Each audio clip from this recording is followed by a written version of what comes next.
Hi guys, and welcome to Escape Wheel Watch Reviews. My name is Steve, and today we're going to be doing a state of the collection. I know this is a video that you guys have been asking for a very long time.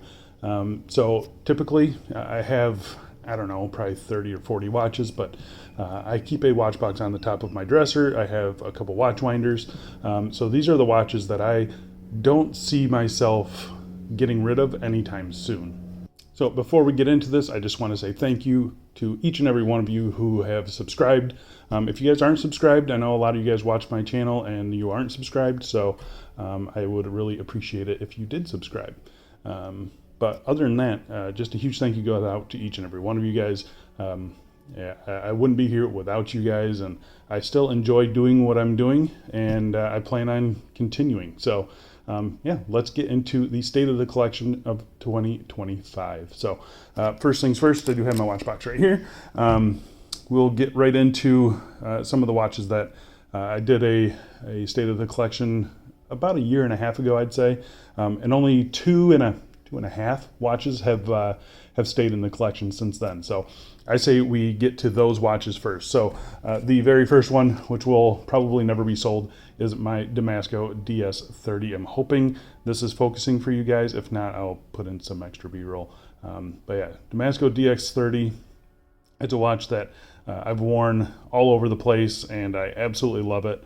It's just kind of a grab-and-go tool watch, super legible, and yeah, this one's going to be around for a very, very long time. I don't see myself selling that one. Next up is a homage watch. My first, not my first, but the first Chinese watch showing up in here. And again, this one has stayed in the collection, and this is the San Martin and Watch Dives SN0141. You can see here it is a Longines Legend Diver homage. The Legend Diver has always been on my radar as far as a watch that I've really enjoyed wearing or looking at and wanting to own. Then I got this one, and this one is, in my opinion, good enough where I don't feel the need to spend, you know, $1,500 on a Legend Diver. So yeah, I've been really enjoying that one. It's not a perfect watch. If you watch my review, it's not a perfect watch at all. But yeah, it is really good, and yeah, I've been enjoying that one. Next up is a kind of a mod. It's a Roland, still can't pronounce it, Roland F023. This is their Steve McQueen Explorer 2 case, but with the Watch Dive 16570 dial in it. So I'm hoping you guys can see that. Again, I will pop up some more B-roll because it doesn't look like it's focusing for you. But this is a watch that I created myself, you know, throwing two watches together. I didn't really like the 1655 dial. I really do like the Polar dial, and you know, the Polar Explorer was very high on my list, and I think I've created the perfect homage in this mashup here. I actually like this better than the actual Rolex design-wise, with the top hat crystal and the lined bezel instead of the triangle bezel.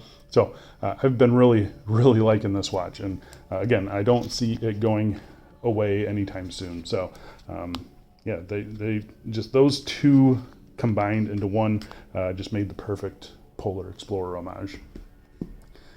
So getting to watches that are new, and we do have a lot of watches that are new. First up, my Seiko Alpinus SPB 121. It's a watch that I was searching for a green dial watch, and it was between this and some micro brands, and I was able to pick this up for like $300, and yeah, it just kind of, it's just actually gone up in price since then. So I'm pretty happy with that watch, and again, I don't see anything coming around and taking that away from me. So next up is a watch that I kind of, I don't know, it really surprised me. On paper, it doesn't sound like a watch that I would really like, but yeah, it is the Bulova Devil Diver. It's a watch that I should probably do a review for you guys because, yeah, again, this one just kind of surprised me. I got it at a pretty good deal.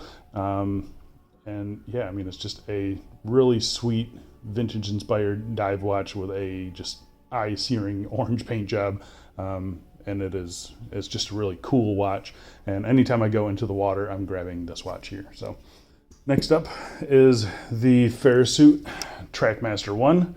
I was looking for a Panda dial, and this one just kind of nailed it for me.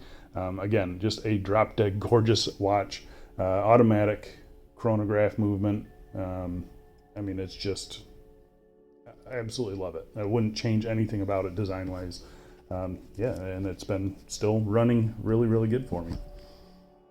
Next up, I actually have two of these, and that is the Thorn T23, the quote-unquote frog mantle. This is the pre-frog mantle dial, but I do have two of these. I have the black and vintage dial, and then I have the tropical dial, and they are just awesome watches. Really, really cool watches.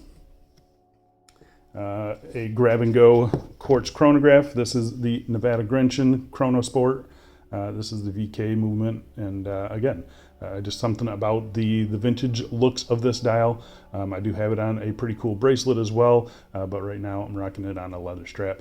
And yeah, I mean, it's just, I don't know, I like this kind of cushion case chronograph, and yeah, it's also just been getting a lot of wrist time. Let's get to the watch that I think everyone should own, especially now that they have a 36mm version. So this is the Chronos, I'm calling it the Birch. This is the 6037. They have the 6040 now, and then the 6036, I believe, is a 36mm. But this is a watch that is just incredible. I think it's one of, if not the best watches you can buy on AliExpress. And that's irregardless of the price. And you can get these things for like, I don't know, 160 bucks, I think is what I paid for this one. They are absolutely incredible. And I just saw today that they released, are going to, or possibly be releasing some new dial colors. So I'm really waiting for them to release some new dial colors for this. I do like this one, but I think a nice bright colored dial would be kind of cool on this. So that's what I'm waiting for. And I'll probably pick up another one because these things are so damn good. I got a couple funky watches here. So this is the Martin Design Supernatural, kind of this regulator style, in a purplish blue dial. I think it looks really cool. This one's been not getting a whole lot of wrist time, but I don't see myself selling this one. It's just kind of a cool and funky watch. And yeah, I do really, really like that watch. I think it's really cool and a darn good deal in my opinion. So yeah, very happy with that one. And then one that I just recently picked up, and I might actually replace this one, but with something very, very similar. But this is the Merkur Tourbillon with the titanium ice dial, or whatever the heck they call it. It is absolutely incredible. A review for this will be coming up very soon. But I've just been wearing the heck out of this thing. It's a bright, funky color dial, and the Tourbillon, a bigger case than I'm typically used to wearing, but something about it, it just all kind of works for me. It's a kind of a big, loud watch, and yeah, been loving this thing. So yeah, really cool. And crazy that, you know, I paid $220 for that watch. Kind of insane, in my opinion. And to finish it up, I have two watches that I don't ever see myself selling for sure. The first one is one that I actually just recently picked up, and this is a vintage dress watch from Girard Perregaux. This is a jumbo watch, so its case size is 37 millimeters, but it has 18.5 millimeter lug width. So straps are a little weird for this one, but yeah, if I was going to design a dress watch, this is exactly what it would look like. It is absolutely fantastic. I got it on eBay for the price of a St. Martin. And I mean, they're just incredible watches. And this guy out of Argentina restores these things. I actually had one of his watches sitting in Miami, I believe it was. And so that's the one that I got. I didn't have to pay any duties on it or anything like that. It showed up and it is absolutely perfect. Not perfect, but it's a 60-year-old watch and it looks like it's been worn just a handful of times. So yeah, he did a very good job of servicing this watch. It's very clean. It runs well. It looks fantastic. And again, I don't have a need to dress up, but when I do, this is the watch that I will be grabbing. So yeah, really, really happy with this watch. It is absolutely fantastic.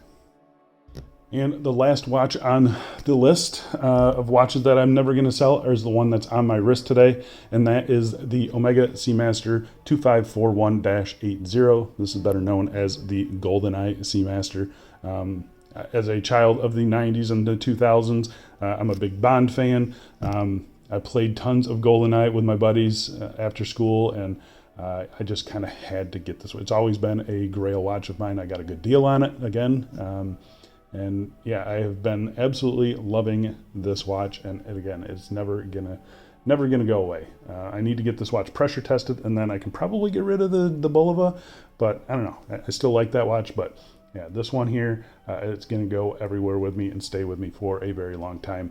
I absolutely love it, and yeah, I think it's a fantastic watch, and I think they are actually going up in price, so that's good for me. Not that I plan on selling it, but yeah, this thing is absolutely incredible. But yeah, that's pretty much it. Those are the watches that I don't really plan on selling. Shout out goes to the Seagull 1963. I have one of those in my box that I really don't plan on selling. It doesn't run the best anymore. But you know, it's one of those watches where I do wear from time to time, and again, I don't plan on selling it anytime soon. But yeah, that's pretty much it. Everything else is on the chopping block. But these ones here that I just showed you, I really don't have any urge or desire to sell them off. And I definitely won't be replacing any of the homages with the real deal anytime soon, if ever. So yeah, they're going to be around for a very long time. I think that's it. I don't really have much else to say. Again, appreciate you guys, and you know, happy holidays, and on to a fantastic 2026 for me, and a fantastic 2026 for you guys. So stay happy, stay healthy, and I'll see you guys in a video very, very soon.